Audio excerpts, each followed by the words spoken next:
País, buenas noches, soy el País, yo soy Rudy González, gracias por su compañía en esta hora como cada noche aquí por Color Visión. Voy a conversar después de esta pausa con Andrés Rojas, mercadólogo,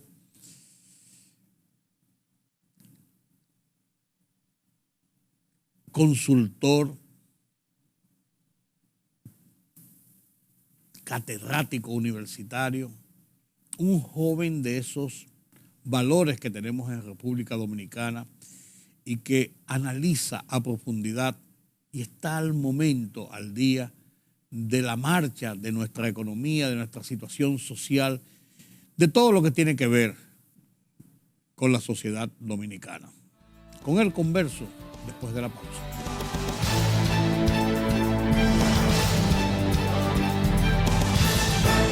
La libertad solo reside en los estados en los que el pueblo tiene el poder absoluto. Por el respeto a los valores democráticos y la dignidad del pueblo dominicano, el rumbo de la tarde, plural, objetivo, comprometido siempre con la verdad. Con Georgie Rodríguez, Rudy González y Ramón Colombo. Los poderosos ya están en el aire.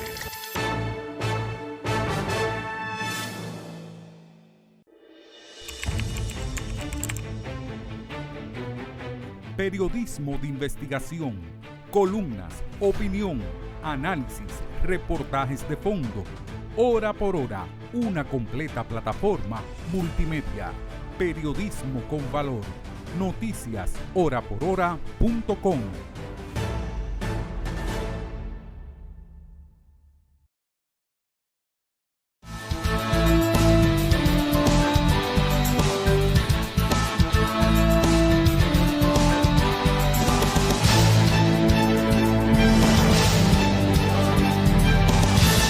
Gracias por continuar con nosotros aquí en Hoy el País. El tema de la economía en República Dominicana es un tema vital. Y lo hemos dicho muchas veces, o sea, todo gira en el entorno de la economía. Si hay abundancia, los problemas sociales se minimizan y los problemas políticos se dirigen a otro campo. Cuando hay escasez, se agudiza todo. Cuando vivimos toreando las situaciones, entonces estamos a la expectativa. ¿Qué puede venir mañana o la semana que viene o el mes que viene? El año 2022 concluyó con las tasas de inflación, con tasas de crecimiento, con tasas de algunos récords que se establecieron, con el cobro de impuestos en las aduanas, en la Dirección General de Impuestos Internos, etcétera, pero también con déficits en la aplicación de medidas en otros renglones de la economía. Un renglón importante de esto es que el renglón de la construcción pasó a ocupar uno de los primeros lugares, si no el primero, durante varios años en cuanto a la responsabilidad del crecimiento de la economía. Incluso desplazó a las telecomunicaciones en un momento determinado, cuando el boom de las telecomunicaciones, todo el mundo andaba con una cuestión de hasta con dos. Te encuentras con el paletero de la esquina y anda con dos. Entonces, el boom de las telecomunicaciones, pero ya ese renglón tenía que llegar a un punto donde está más estancado y entonces las construcciones tomaron el primer lugar. ¿Qué ha pasado después de la pandemia con la situación de la economía mundial, con los aumentos de las tasas de interés en República Dominicana, por ejemplo, para enfrentar el tema de la inflación? ¿Qué ha pasado con la construcción? Y el año pasado se redujo considerablemente. Converso esta noche y comparto con ustedes sus comentarios, sus opiniones con un joven profesional mercadólogo, administrador de empresas, catedrático universitario, Andrés Rojas, quien nos ha cedido esta oportunidad para ver qué está pasando en este mundo y en este mundo de la economía y el movimiento cotidiano en República Dominicana. Buenas noches, gracias por acompañarnos. Don Rudy, muchísimas gracias, muy buenas noches. Un privilegio de nuevo poder sentarme con usted y tener este conversatorio de temas que son tan interesantes para nuestro país y para nosotros como ciudadanos en particular. ¿Qué en tu opinión, qué ha pasado con el tema construcción? Porque mucha gente se queja de que ahora le ha aumentado todo. Sí. Pero eso, las autoridades dan una serie de factores por lo que ha aumentado, pero hay otra gente que entienden que es desproporcional. ¿Cómo puede esto afectar a una industria en progreso como es la construcción? Sí, usted en la introducción hablaba sobre el tema economía a nivel general, de cómo impacta en los bolsillos de la gente, cómo se ve en términos de abundancia o en términos de escasez. Y vamos a hacerlo desde un método deductivo, vamos a partir de lo general y vamos a lo específico. Perfecto. Primero, en pandemia hubo una crisis sanitaria, hubo una crisis económica global, pero luego de la pandemia entonces entramos en una crisis geopolítica por los conflictos bélicos entre dos países que ya hace un año aproximadamente. No, tenemos un año. Tenemos un año. Ahora en febrero. Que entramos en ese chisme, ¿verdad? Como diríamos aquí. Sí, pues un chisme peligroso. Es un chisme peligroso que puede tener connotaciones globales, puede impactar de manera global las economías de todos los países. Primero porque son países con altos índices de incidencia en los temas de petróleo, gas licuado y alimentos, como el caso de Ucrania, con soya y otros granos, cereales, que son muy importantes para producir otros alimentos en el mundo. Entonces, luego de la pandemia, cuando creemos que vamos a entrar en un ciclo de recuperación, viene este conflicto bélico, político además, entre estos dos países, que genera un ambiente de mayor incertidumbre. Sin embargo, en el caso específico de República Dominicana, hemos sido uno de los países que de hecho ha sido admirado por la forma en la que pudimos abrir después de la pandemia y también la recuperación de la economía, una de las más rápidas que se logró en la región de América Latina y el Caribe. Entonces, eso trajo como consecuencia inflación a nivel mundial. Todas estas cosas que mencionamos en la introducción trajeron como consecuencia niveles de inflación a nivel mundial en los índices de precios, tanto de alimentos como de los commodities, como de los combustibles, como del precio de las casas, de las rentas, la canasta básica, en fin, a nivel general. Entonces, nosotros fuimos impactados, no fuimos la excepción. Y eso se reflejó mucho en el sector vivienda, como usted lo mencionó al inicio, en la industria de la construcción, que estuvo impactada por esos factores que generaron alza en los precios de los materiales y también en el nivel de inflación en el que nuestra economía se vio abocado bajo esas circunstancias. De modo que, después de esos factores externos, nuestro país, de manera interna, ha tomado medidas, como el caso de políticas restrictivas que el Banco Central desde el año pasado comenzó a tomar. ¿Qué son políticas restrictivas? Cuando las tasas de inflación llevan una tendencia alcista que pueden llegar a grados inmanejables, los bancos centrales de los países deben tomar medidas para reducir ese ritmo de crecimiento de la inflación. Y eso se logra reduciendo el nivel de circulante, de flujo de efectivo. Como dicen, retiran dinero. Retiran dinero. Y la gente lo dice en lenguaje popular. Sí, oye, no hay circulante, no se ve el peso. No hay cuarto. Pero eso científicamente, técnicamente, tiene una lógica. Y es que se incrementa el precio del dinero, es decir, el valor del dinero, que son los intereses, para hacer que le sea menos atractivo a la gente tomar prestado para consumir, para gastar. Y eso reduce circulante en la economía cotidiana. Pero se refleja en renglones importantes, como el caso de la construcción de que yo te hablaba. Correctamente, y allá vamos. ¿Qué sucedió en la construcción? Como usted bien lo dijo en la introducción, es el segundo rubro más importante, ya lo hemos dicho en otros programas que hemos participado con usted. La construcción es el segundo rubro del PIB de la República Dominicana, representando históricamente el 10%, pero hasta hace unos 2 años era el 15%. Sí, eso había aumentado bastante. Exactamente. Si ponemos eso en perspectiva, solo la industria de la construcción en República Dominicana es más grande que la economía de Bahamas, es más grande que la economía de Jamaica, es más grande que la economía de Haití casi. Es decir, que es una industria importante después del turismo. Solamente esa industria. Solamente esa industria. Sin embargo, ¿qué pasó?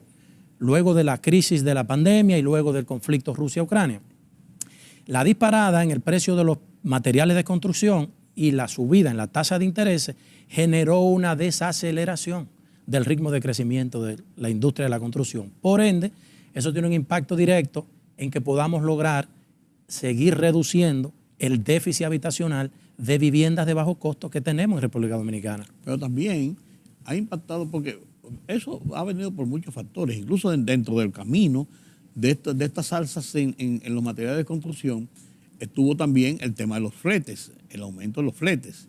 Y no solamente el aumento, sino la oportunidad de las importaciones, los embarques, los traslados en tiempo importante, sí. Primero. Y segundo también,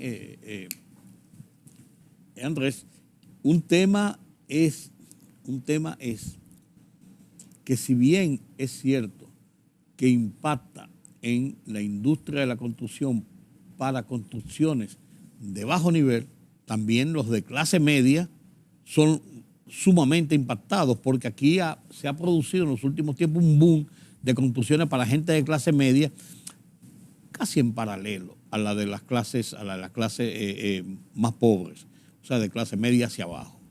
Entonces, porque los de clase alta tienen como su situación de vivienda más o menos resuelta. Yo creo que ahí el jamón del sándwich sigue siendo la clase media. No sé qué te parece a ti. Sí, totalmente de acuerdo, don Rudy, con usted. Tiene mucha razón y lo vamos a explicar. Ajá. Básicamente, las viviendas de bajo costo que se están construyendo en República Dominicana no son viviendas para clase baja, no son viviendas para clase pobre, son viviendas para clase media. ¿Y por qué? Bueno, porque el nivel socioeconómico de una familia lo determina su nivel de ingreso.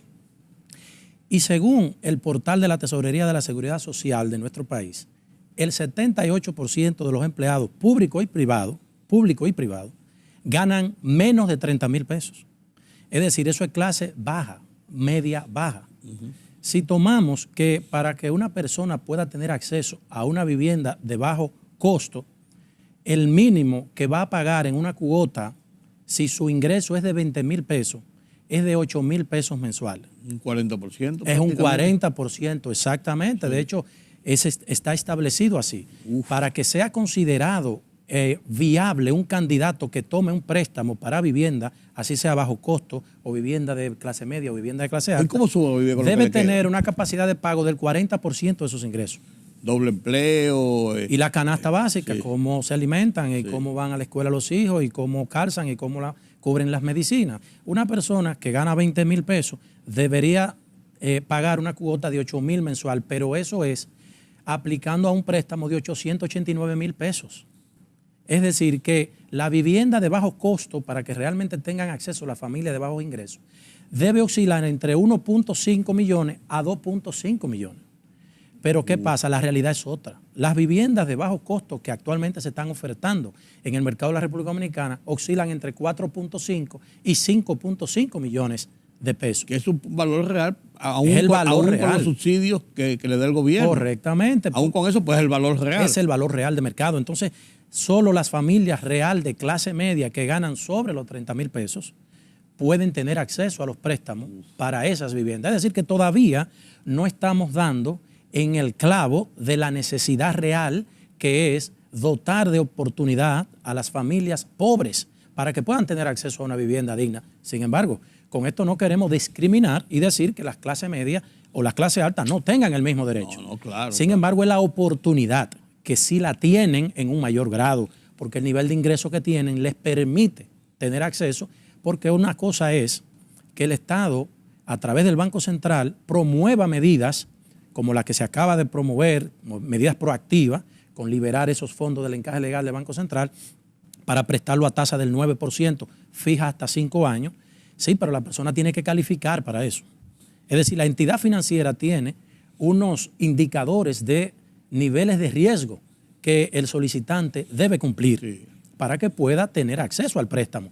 No es que es automático que usted va a ir al banco. Mire, el Estado liberó 21,000 millones para vivienda de bajo costo, y yo soy pobre y necesito una vivienda. A mí hay que darme un préstamo. Así no es así. Además, yo conversando con unos amigos, hacíamos un análisis real. Y es el hecho de que cuando a una persona le dan un apartamento, Ciudad Juan Bosch, a poner un proyecto muy amplio, su estatus inmediatamente pasa a ser otro. Aquí usted vive en La Cañita y usted gana 15,000 pesos. Usted vive en La Cañita, gana 15,000 pesos y esos 15,000 pesos, con eso usted vive en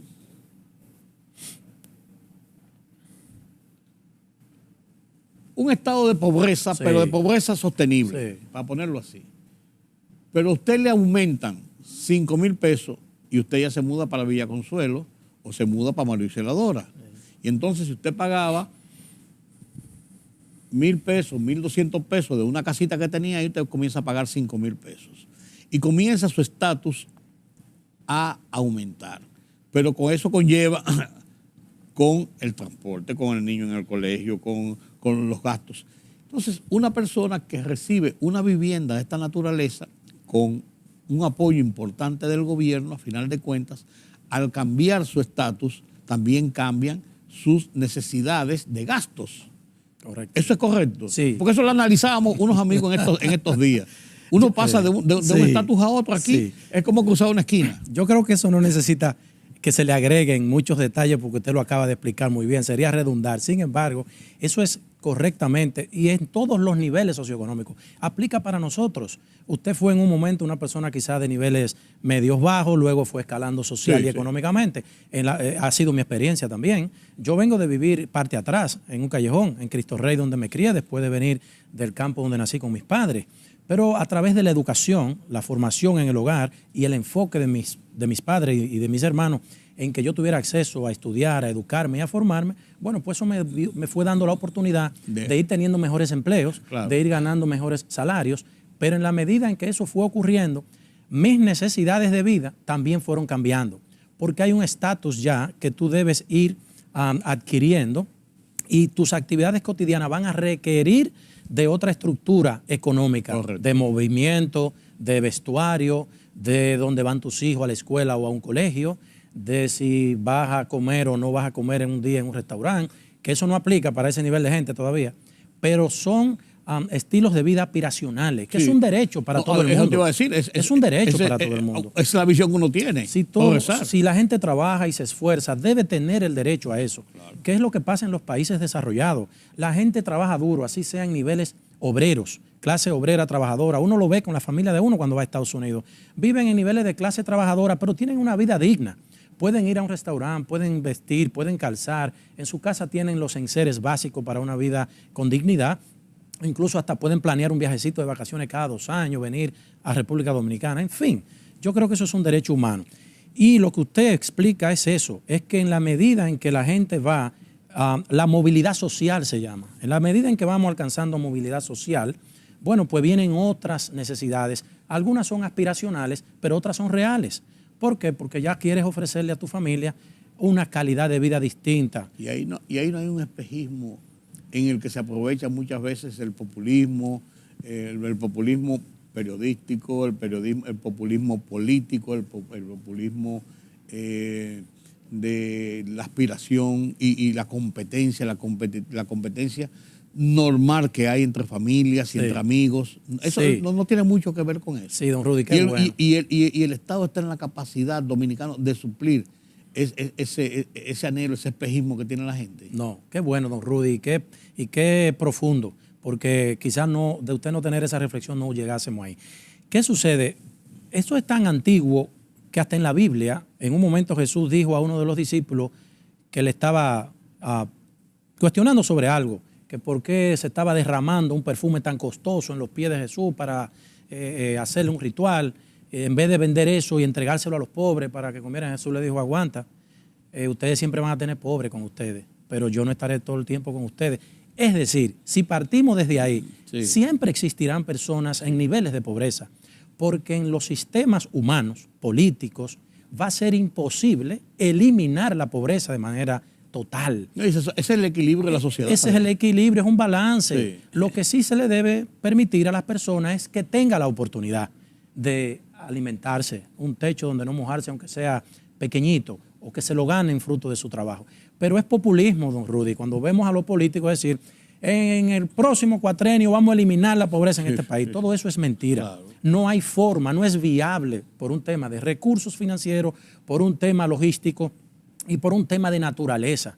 Entonces, oigo decir también muchas veces que si nosotros pudiésemos erradicar los niveles de corrupción que tenemos, no solo en República Dominicana, en la mayoría de países latinoamericanos esa es la realidad. Es posible que esos recursos orientados a ofrecerle oportunidades a la ciudadanía quizás los niveles de pobreza sean menos. Se pueden reducir en un porcentaje razonable, pero es una fantasía, es un sofisma. Tú decir, un político en un discurso, y vamos a eliminar la pobreza el año que viene, y en 4 años más aquí no va a haber un pobre. Claro. Yo estoy oyendo eso desde que tengo uso de razón y cumplí 50 años. Y cuando cruzo los puentes hacia la zona oriental y miro hacia abajo, veo que eso es mentira, no se ha cumplido. Al contrario, más casas hay. Pero otro factor, el que usted dijo, el tema social, la competitividad, el querer ser como aquel, como el otro. Los medios de comunicación tienen mucha incidencia hoy en día, los influencers, vendiendo mensajes de que es posible salir rápido de la pobreza y de manera fácil.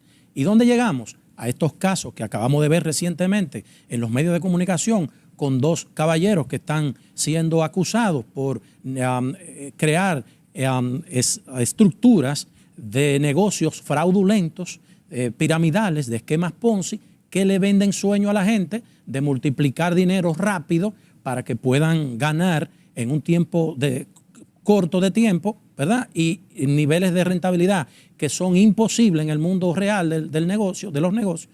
Entonces terminan siendo estafados. Y ahí viene el espejismo. Y ahí viene el de la espejismo, gente, claro. La ignorancia ligada con el espejismo.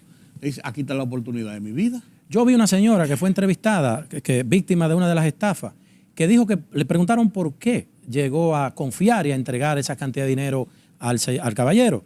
Ella dijo, bueno, yo vi que ese hombre siempre, en las redes sociales, ese señor siempre está viajando, anda en un avión privado, un carro moderno del año, la oficina está en una torre, eso es espejismo.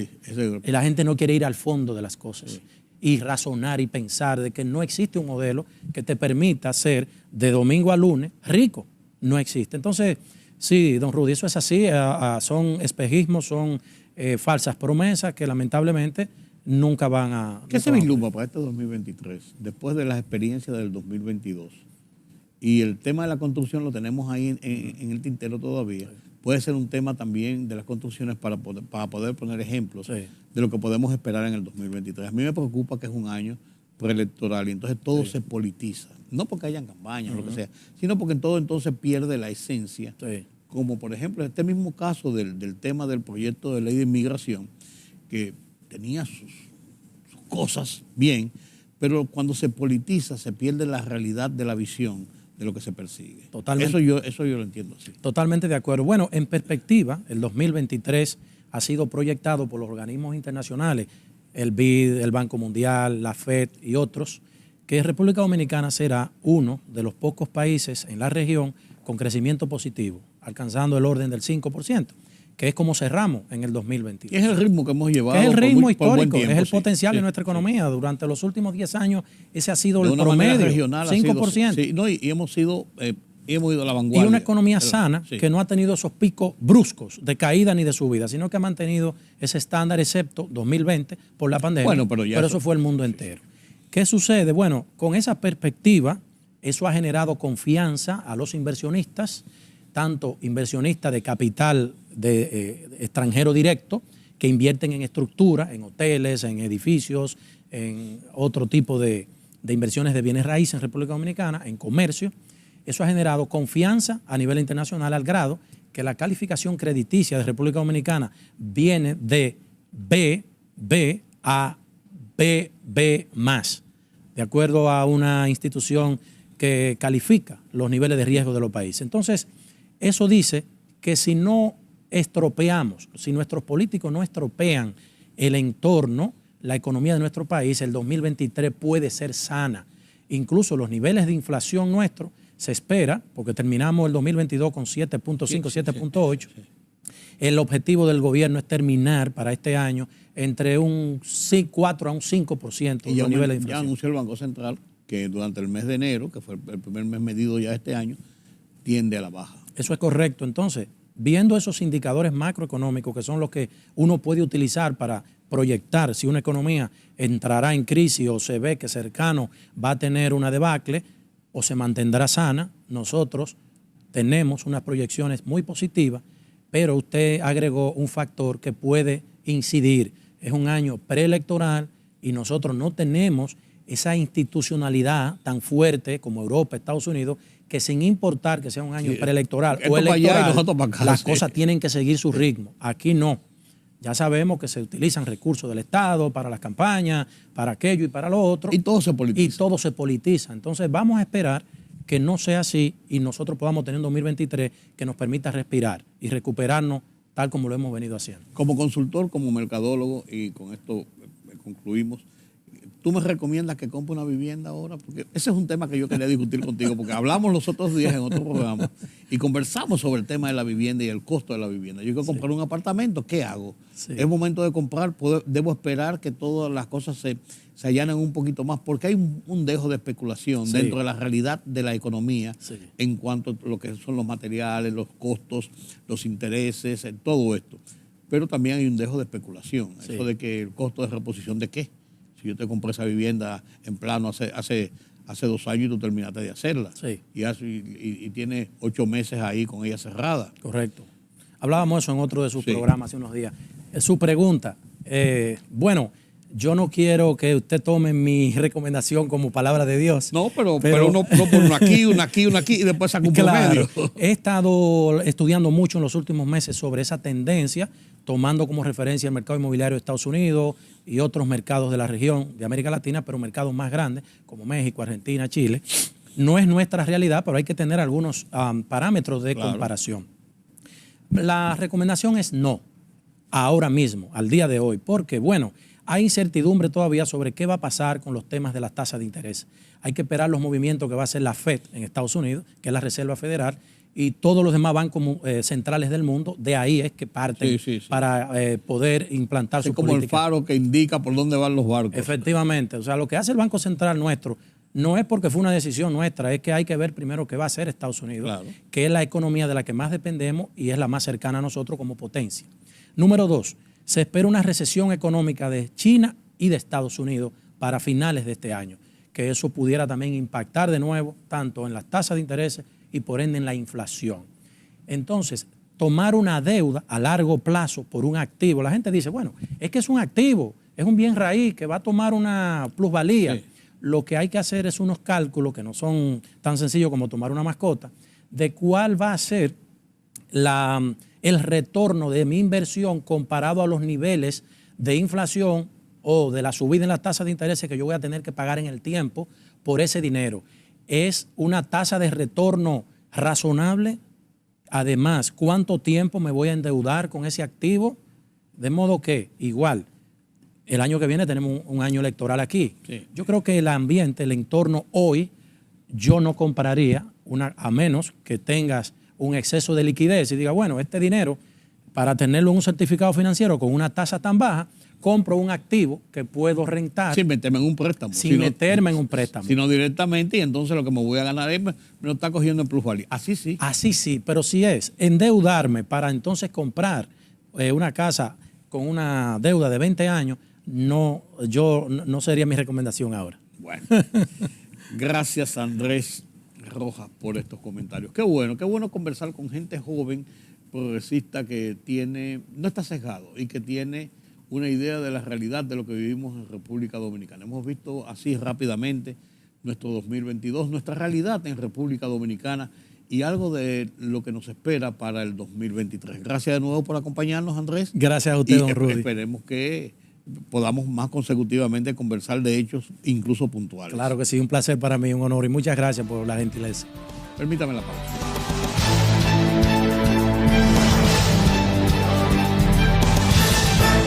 La libertad solo reside en los estados en los que el pueblo tiene el poder absoluto. Por el respeto a los valores democráticos y la dignidad del pueblo dominicano, El Rumbo de la Tarde, plural, objetivo, comprometido siempre con la verdad. Con Georgie Rodríguez, Rudy González y Ramón Colombo. Los poderosos ya están en el aire.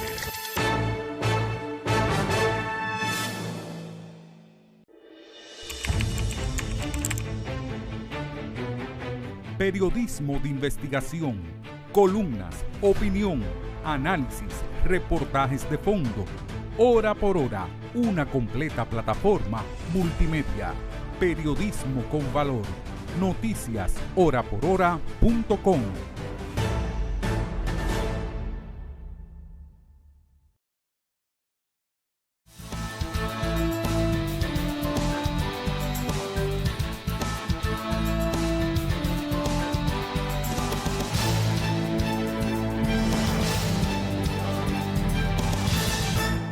comparto con ustedes el foro de La Voz de los Estados Unidos de América, a continuación, encabezado por Gonzalo Abarca. Con este trabajo de La Voz de los Estados Unidos de América me despido esta noche y los convoco para mañana nueva vez aquí en Color Visión. Yo soy Rudy González.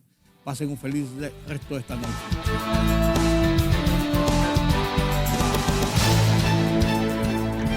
Bien, esta semana se realizó en Denver, Colorado, la primera cumbre de las ciudades de las Américas. El encuentro ayudó a adoptar varios compromisos logrados durante la cumbre de las Américas, realizada en junio del año pasado en Los Ángeles, California. Y ya con nosotros Laura Sepúlveda, quien está precisamente en el centro neurálgico de la cumbre en Denver. ¿Qué tal, Laura? Bienvenida. Laura, ¿cuál ha sido el propósito de esta cumbre? ¿Qué ha destacado el Departamento de Estado como la misión de este encuentro hemisférico? Bienvenida. Hola, Gonzalo. Pues bueno, efectivamente, el propósito de este encuentro es buscar cuáles son esas problemáticas o esos temas que son álgidos para cada uno de los países y trabajarlos de manera local. ¿Qué quiere decir? Por ejemplo, cuando miramos el tema de migraciones, normalmente pensamos que la gente llega de uno o a otro país y precisamente cuando miramos esto, ellos tienen que pasar primero por unas ciudades. Cuando la gente llega a un lugar, pues no, sí, llega a Estados Unidos, pero llega, por ejemplo, a alguna ciudad del estado de Texas, por ejemplo, al Paso. Y esto precisamente es lo que estaba mirando este encuentro, esta cumbre, para buscar desde lo local cuáles son esos temas esenciales que se deben trabajar desde los líderes más pequeños, por así decirlo, para el impacto a nivel nacional. Bueno, en realidad es monumental el desafío que tienen las personas, ¿no? Los concejales que se encuentran, los presidentes de las municipalidades que se encuentran en la cumbre. Pero muy bien, ¿cuáles son esos temas neurálgicos o los temas más relevantes que se han tratado en la cumbre, Laura? Pues son tres temas esenciales los que hemos estado trabajando en medio de esta cumbre de las ciudades de las Américas. La primera, como usted bien lo decía, lanzada por parte de Estados Unidos. Primero tenemos cambio climático, un tema que tenemos que trabajar muy de cerca y de la mano para poder un poco evitar esa huella humana que hemos venido dejando en el planeta. También tenemos el tema de la inclusión, cuando estamos hablando de esas poblaciones que son consideradas minoría y que necesitan un poco más de atención y de ayuda para salir adelante y para sentirse protegidas en medio de la comunidad a la que pertenecen. Y por último, pero no menos importante, estamos hablando del tema de migraciones. Recordemos, por ejemplo, que aquí, específicamente en Estados Unidos, estamos muy cerca de que se levante el título 42. Claro. Esta medida que fue creada precisamente para el control de migraciones, muy cerca al, digamos, relacionada con todo el tema del COVID-19, que fue adoptada por la administración anterior, pero que continuó a lo largo de esta. Estamos a puertas de que se levante. La Casa Blanca hizo un anuncio para intentar controlar las migraciones desde Sudamérica, Centroamérica, previo a la llegada a esta zona norte, y le pedimos la reacción a la alcaldesa de Ciudad de México, esta jefe de esta ciudad, y quien reaccionó precisamente ante la medida. Esto fue lo que nos dijo Claudia Sheinbaum. La única manera realmente de disminuir la migración es invirtiendo para el desarrollo. La gente no migra en general por gusto, sino migra por necesidad. Entonces el control... Muy bien, gracias Laura Sepúlveda desde Denver, Colorado. Muchísimas gracias por tu informe. Nos vemos pronto, ¿eh? A ustedes, feliz día. Claro que sí. Bien, y para analizar los temas y los retos de esta cumbre me acompaña Raiza Banfield, ex vicealcaldesa de Ciudad de Panamá, arquitecta, presidenta de la Fundación Panamá Sostenible. Maureen Porras, concejal del Doral en Florida, abogada de inmigración también. Y el doctor Jerry Sabio, concejal de La Ceiba en Honduras. Bienvenidos todos. Voy a empezar contigo, Raiza. Bueno, has participado en esta cumbre de las ciudades.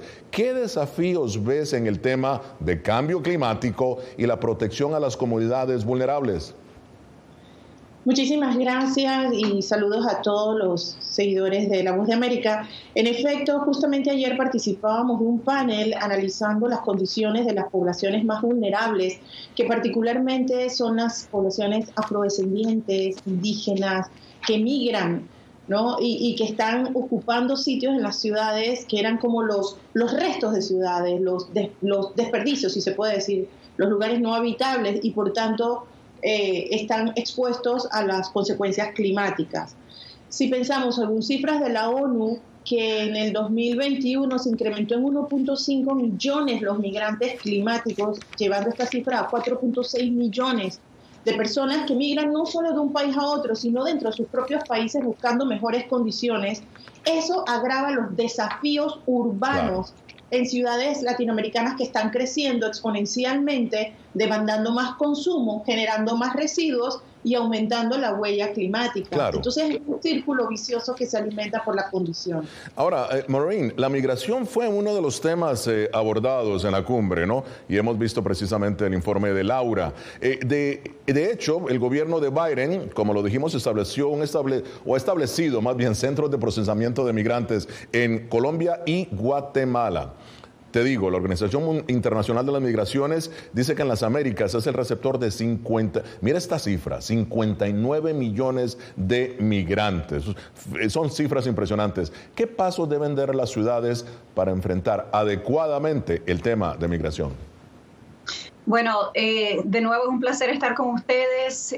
Sí, mira, como abogada de migración y alguien que ha estado en esta área de migración por más de 14 años, puedo decir que esta administración ha implementado y ha tenido iniciativas que son muy buenas para reducir el flujo de inmigración aquí en los Estados Unidos y también para combatir la migración donde empieza, que es en las ciudades afuera de los Estados Unidos.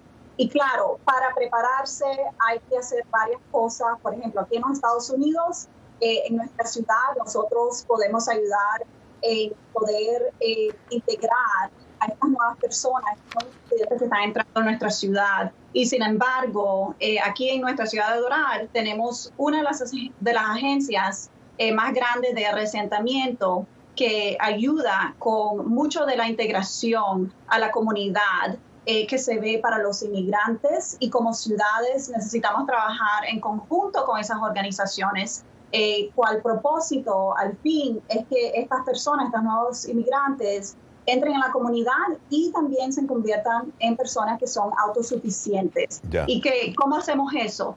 Podemos ayudar a estas organizaciones a hacer el trabajo de preparar a los inmigrantes para los trabajos. Están muchos aquí ayudando con los permisos de trabajo, aplicar para ese permiso de trabajo, prepararlos con el inglés. Y eso es algo que creo que las ciudades pueden empezar a hacer para contribuir y ayudar a estas personas a integrarse. Bueno, muy bien. Y ahora, Jerry, uno de los objetivos de la cumbre fue precisamente la promoción de la salud pública, o promover la salud pública. Tú, como médico, como concejal, ¿no? ¿Qué herramientas deben tener las municipalidades para ofrecer servicios de salud de calidad a sus comunidades? Bienvenido.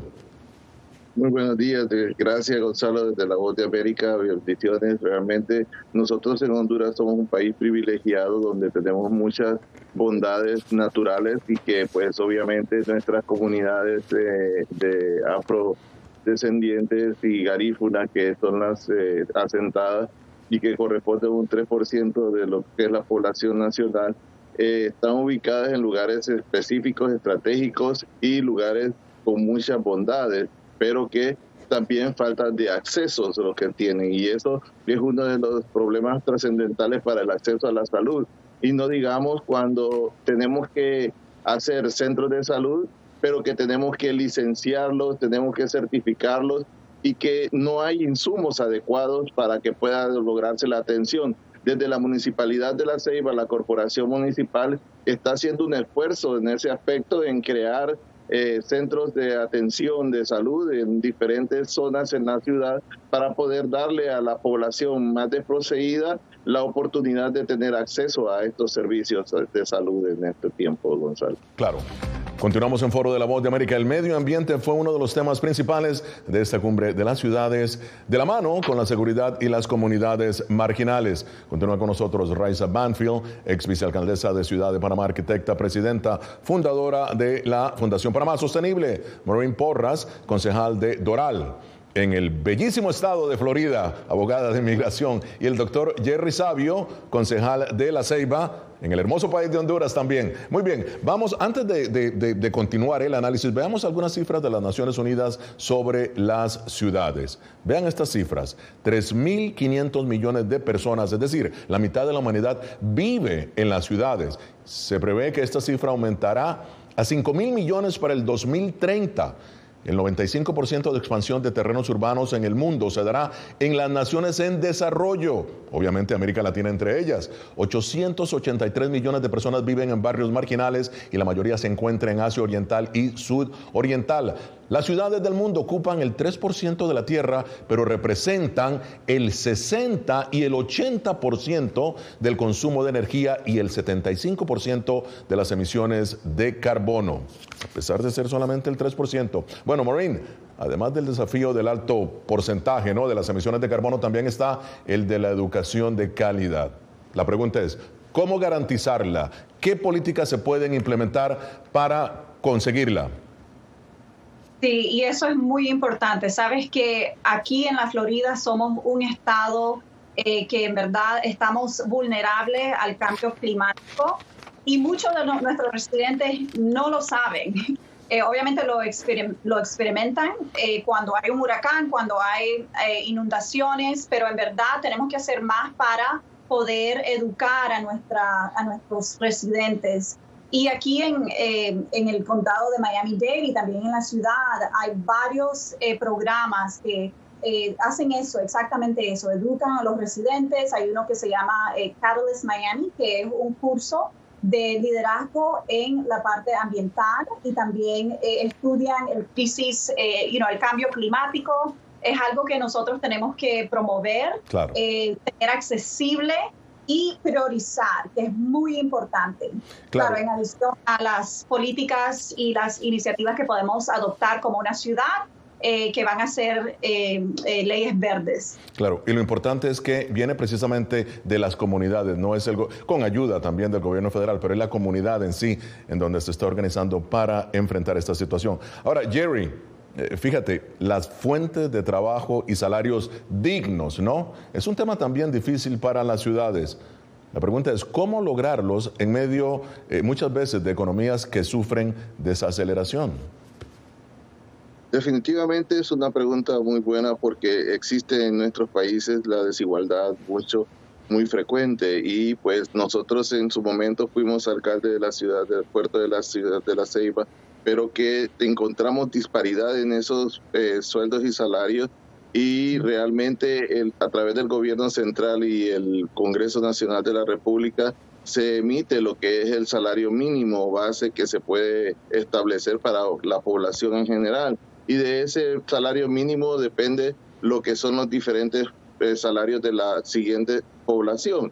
Pero que también sabemos de que es una municipalidad clase A la que liderábamos en ese momento y que actualmente como concejal sabemos de que se necesita ese equiparamiento de lo que son los saldos y salarios y eso se está trabajando desde los recursos humanos para poder darle una mejor capacidad también en cuanto a estudio y el nivel de educativo que necesitan estas municipalidades para tener salarios dignos. Muy bien. Raiza, se mencionó también en la cumbre que el cambio climático afecta más ampliamente a las minorías en el hemisferio. ¿Por qué? O sea, ¿cuál es la relación que hay entre ellos? La relación es la inequidad. Un poco lo que mencionaba el concejal anteriormente. O sea, los niveles de acceso económico también te representan dónde vas a vivir. Y normalmente si vas a vivir en sitios inundables, en sitios que se deslizan, porque no tienes acceso a buena infraestructura, a buena vivienda, entonces vas a vivir en sitios más vulnerables. Panamá, por ejemplo, es uno de los países más desiguales del mundo, es el sexto en el mundo y el primero en Centroamérica, un país que tiene un canal, líneas de metro, rascacielos, centros financieros, pero tenemos una inequidad enorme, no porque no haya riqueza, sino por su mala distribución. Y eso se refleja en el territorio, en el uso del territorio, y siendo un país vulnerable por el cambio climático, en elevación de nivel del mar, cambio de temperatura, pérdida de alimentos, etcétera, las poblaciones más vulnerables son las que no solamente son más vulnerables económica y socialmente, sino climáticamente. Continuamos en Foro de la Voz de América. Bien, el impacto del medio ambiente y su huella en realidad en las Américas fue abordado por el subsecretario de Estado para el Desarrollo Económico, Energía y Ambiente, José Fernández. Esto fue lo que dijo la Voz de América. Y los alcaldes son los que saben eso. Los alcaldes saben qué es lo que necesitan para resolver el problema. Y lo que estamos tratando de hacer es crear lazos, crear conversaciones para asegurarnos de que seguimos en comunicación y que trabajamos conjuntamente a problemas para disminuir y reducir, eliminar los problemas globales. Maureen, el subsecretario Fernández, asegurando que trabajan conjuntamente con las municipalidades de las Américas. Ahora, gobernanza y democracia representan también desafíos en todo el continente, en realidad. ¿Qué pueden hacer las municipalidades para estimularlas? Sí, bueno, es importante la educación, también liderar, por ejemplo, un ejemplo ahorita, la administración de Biden excluyendo a países de las cumbres de las Américas como Venezuela, Cuba, Nicaragua, porque son antidemocráticos, países antidemocráticos que han perpetuado muchas violaciones de derechos humanos. Es un empiezo, ¿verdad? Iniciamos de esa manera. Y también, claro, la educación, educar a nuestros residentes de la importancia de la democracia y de que somos un país democrático y que debemos mantenernos de esa manera. Bien. Jerry, ¿qué retos enfrentan las municipalidades como la tuya, ¿no?, para desarrollar mejores políticas de salud? Sí, los retos siempre van a existir en cuanto a la burocracia que tiene el país en lo que es el tema de salud.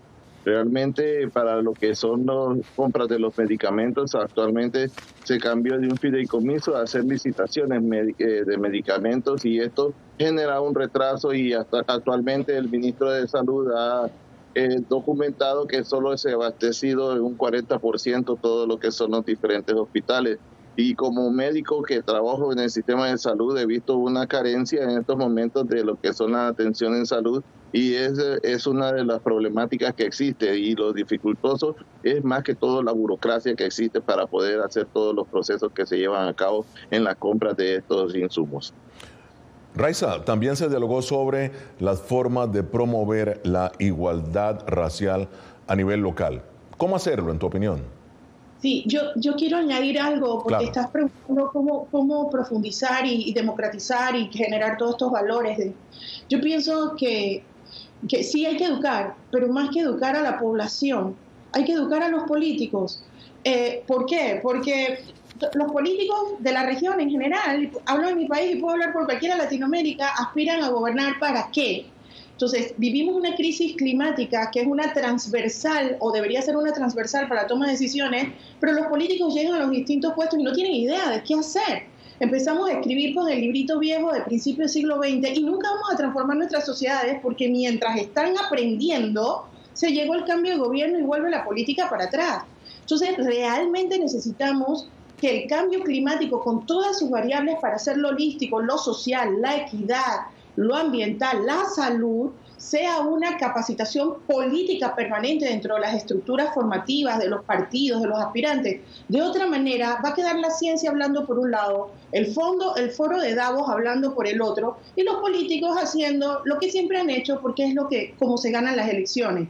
Yo creo que ahí está la clave, y la población exigir, claro, participar e informarse. Ahora, en términos de igualdad racial a nivel local, ¿cómo lograrlo? ¿Cómo hacerlo? Bueno, ahí la educación es clave y hay que romper con estereotipos, hay que mejorar legislaciones, hay que visibilizar, porque lo que no se mide no se cambia. Si no estamos evidenciando esas diferencias y esas exclusiones para generar políticas que luego integren, no lo vamos a hacer. Entonces vivimos como con lo malo conocido, sin interesarnos en que haya mayor inclusión. Y estos movimientos migratorios de los cuales hablábamos al inicio, están fortaleciendo esas exclusiones, porque estamos migrando de distintas latitudes, distintas razas, y estamos generando nueva segregación. Ya en la parte final de Foro de la Voz de América. Muy bien, Raiza, tus conclusiones sobre esta cumbre de las ciudades y sus temas. Es un esfuerzo maravilloso, tenemos que aterrizarlo, tenemos que incomodarlo para moverlo hacia adelante. No basta solamente con señalar los problemas, sino interactuamos y aprovechamos estas redes regionales que se han armado para aprender de ejemplos, experiencias y fortalecer nuestros procesos locales. Maureen. Tu análisis. Sí, también voy a eco lo que dice mi colega. Fue una iniciativa espectacular traer a todas las ciudades, porque en verdad las soluciones y las decisiones que se hacen a nivel local son una de las que tienen el mayor impacto en las comunidades, y no tenemos que esperar para las cumbres para hacer esto. Nosotros somos parte del programa de Ciudades Hermanas, podemos intercambiar ideas afuera de las cumbres también. Pero definitivamente hay que seguir este tipo de colaboración con otras ciudades y poder proponer soluciones y también compartir soluciones que ya han visto ser exitosas en otras ciudades y países. Muy bien. Y ahora, Jerry, tus conclusiones sobre esta cumbre, sus temas, sus desafíos, lo que tú vives en tu país como concejal. Sí, gracias nuevamente, Gonzalo, por la oportunidad, y a La Voz de América por estos espacios. La cumbre es un espacio valioso e importante de oportunidades y consensos y retos y desafíos en el hemisferio, que también genera acciones importantes, positivas en el futuro de los ciudadanos. Promueve la cooperación y el crecimiento económico, social, ambiental y la prosperidad e inclusión en los logros en la región, basado en el respeto de la democracia, la libertad fundamental y dignidad del trabajo y libre empresa. Nosotros tenemos un país bello y hermoso, pero tenemos mucho desplazamiento migratorio forzado, y esto debido a lo que es nuestra población afrodescendiente vive a nivel costero, donde hay erosiones en la actualidad, y es terrible este tema. Y comparto con las hermanas que estaban mencionando también las dificultades, y agradezco a todos y cada uno el apoyo que han brindado también a nuestra municipalidad de La Ceiba. Gracias. Muchísimas gracias al doctor Jerry Sabio, a Maureen Porras y a Raiza Banfield. Llegamos así al final de esta edición de Foro. Nos vemos la próxima semana. Desde Washington, les habló Gonzalo Barca. Hasta pronto.